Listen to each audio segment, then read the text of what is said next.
I came across a very interesting article the other day in Economic Times. It was dated Wednesday, the 19th November. I have it in front of me. It is written by Swaminathan S. Ankalesaraya Iyer, a very famous economist. I respect him a lot. His thoughts are very thought-provoking. So sometimes I do not agree with him because he's a leftist thought processor. But his ideas are intriguing. That is what I would say, because his thoughts are very, very broad-based.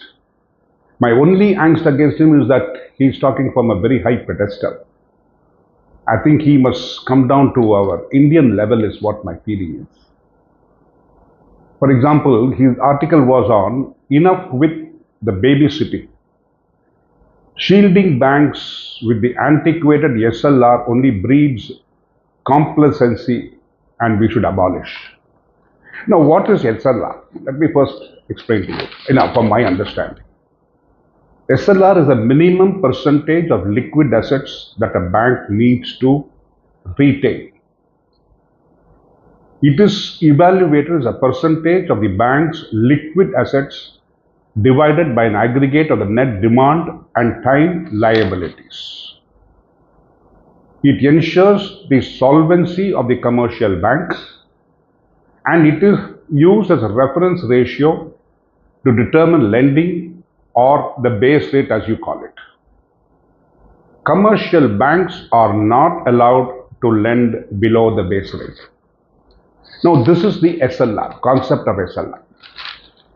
What does it do? It means that a certain percentage, all banks have liabilities. Like, for example, if you look at the demand liabilities, they are demand drafts, current deposits, overdue fixed deposit balances, etc. And there are long-term deposits, FDs, staff security deposits, savings bank, certificate of deposits. All of them come under borrowings. So these are the liabilities which the banks has to repay. So a bank cannot collapse. You know what happened about 2-3 years ago when a number of banks in Silicon Valley collapsed. A lot of people lost their funds, lost their living, lost their investments, everything, and even Silicon Valley was shaken up a lot. I'm talking about in billions of dollars.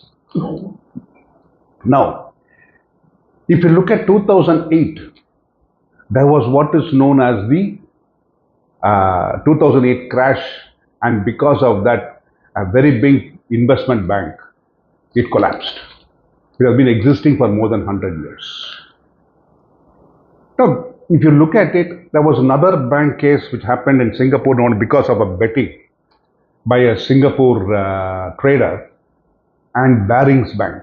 It was sold for $2. It was one of the biggest banks in the world, Barings Bank. So what I am trying to bring out to the fore is that, when we look at the concept of a bank in India, we should be extremely careful of how we try to proceed with it.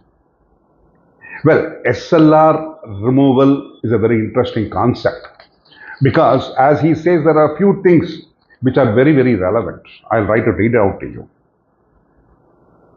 SLR undermines discipline by guaranteeing the government a captive market for its bonds. The ratio shields policymakers from fiscal responsibility. Why should the government worry about overspending or inefficient subsidies when banks are legally obliged to buy its bonds? Now, this is the criticism he has about why the SLR should be abolished. Because it says that it indirectly funds the government, because all the banks keep the SLR in government. So when the SLR is maintained in the government and the government issues a guarantee, it means that amount of money is guaranteed by the government.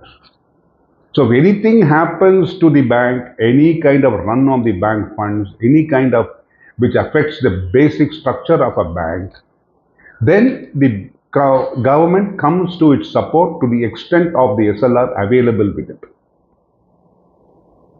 Sometimes, for example, there are a lot of cooperative banks and funds like recently the Hindu fund which collapsed. I knew a lot of funds which collapsed in the 1990s. A lot of people lost their investments. I know a few family members who lost lakhs of rupees at that time. So you can imagine losing a lakh of rupees in 1990 is equal to a crore of rupees today. So that is what happened. Nobody backed those funds. Nobody backed those small chit funds. Nobody, nobody could support them when the depositors lost their funds. Now, when we look at India, today India is on the, we are a small speck in the financial world. For example, why am I saying it's a small speck? Let me tell you.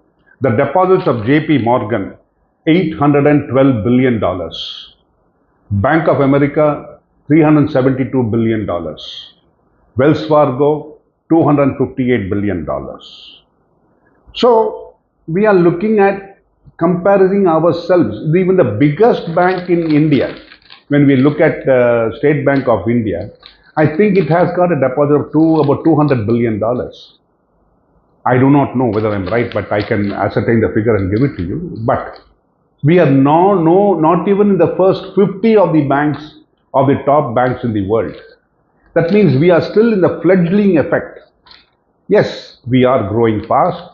India is becoming the third, it's going to become it is transferring, or is going to be coming to the third level with regard to the world GDP economy. That is to say, we are going to become the third largest economy in the world.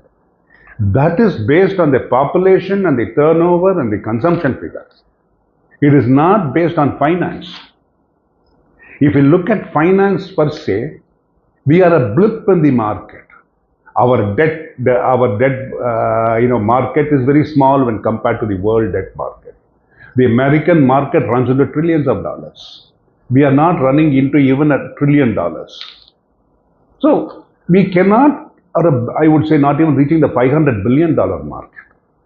I think it is time this is the point which I think I contradicting Mr. Ankaleshwar in my opinion. I'm not saying other people, they can always take a stand.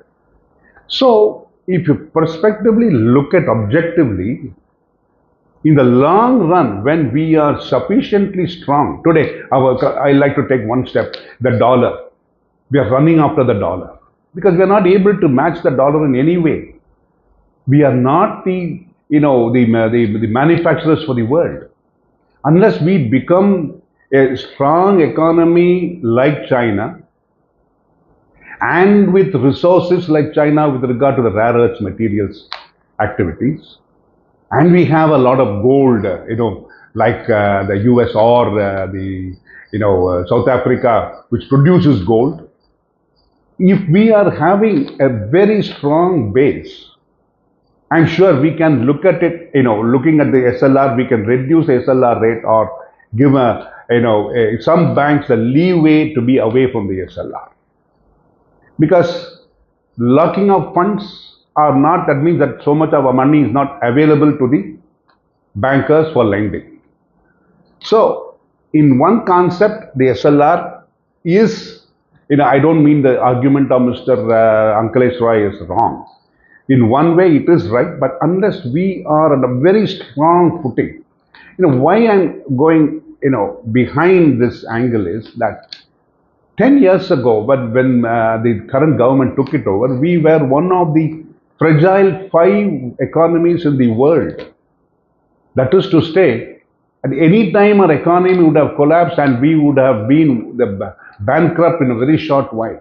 That was the extent to which our economy was shaking.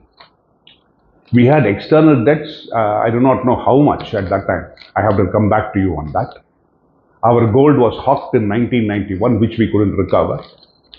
Our oil bonds were to the extent of nearly 2.5 lakh crore, on which the government was finding it very difficult to pay the interest. There's so many factors we have to structure in, before we take this bold step. It is something that I would like to expand upon in my next video.